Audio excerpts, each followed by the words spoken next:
Hello everyone, আসসালামু আলাইকুম। কেমন আছেন সবাই? আই হোপ সবাই অনেক বেশি ভালো আছেন। আলহামদুলিল্লাহ আমরাও অনেক অনেক ভালো আছি।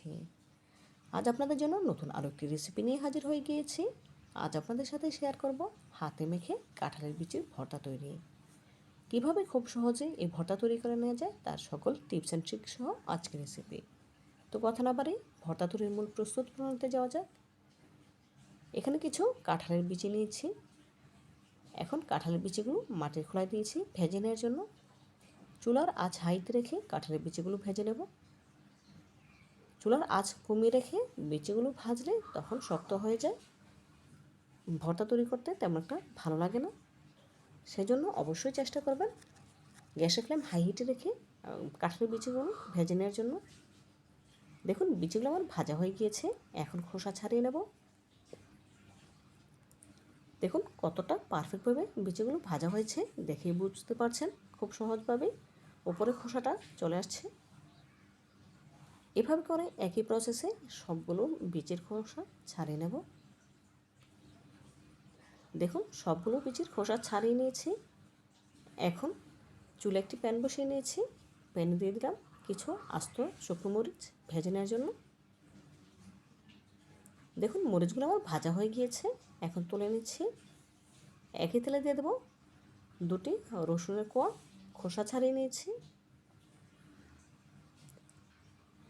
রসুনের কোয়াগুলো ব্রাউন কালার করে ভাজা হয়ে গিয়েছে, তুলে নিচ্ছি।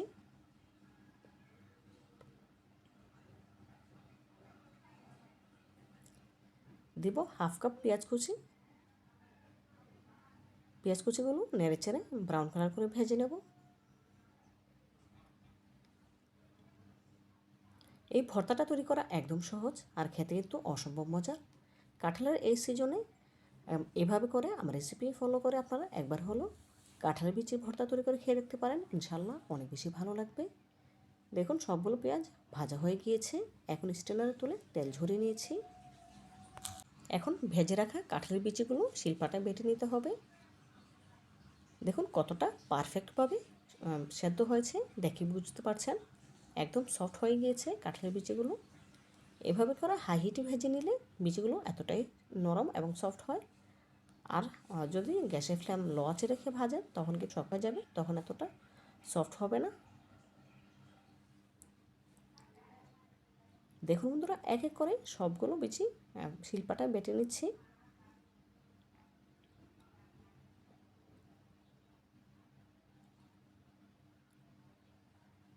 সবগুলো বিচি বেটে নেওয়া হয়ে গিয়েছে, এখন তুলে নেব।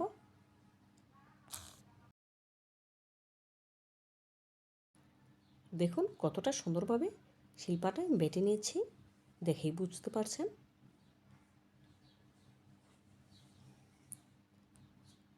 এদিকে একটি বাটিতে নিয়েছি আগে থেকে ভেজে তুলে রাখা মরিচগুলো। সামান্য একটু লবণ দিয়ে মরিচগুলো ভেঙে নেব।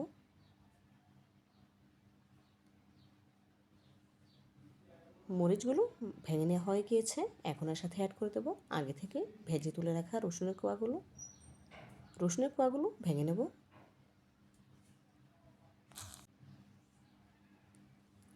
এই ভর্তাটাতে অবশ্যই রসুনের কোয়া দেওয়ার চেষ্টা করবেন, এতে করে খেতে অনেক বেশি ভালো লাগবে। যে কোনো ভর্তাতে রসুনের কোয়া দিলে স্বাদ অনেক গুণে বেড়ে যায়। দিয়ে দিচ্ছি পেঁয়াজের বেরেস্তাগুলো। এখন সবগুলো উপকরণ একসাথে খুব ভালোভাবে মেখে নিচ্ছি। মেখে নেওয়া হয়ে গেলে এখন এর সাথে অ্যাড করে দেব আগে থেকে বেটে রাখা কাঁঠালের বিচি পেস্ট।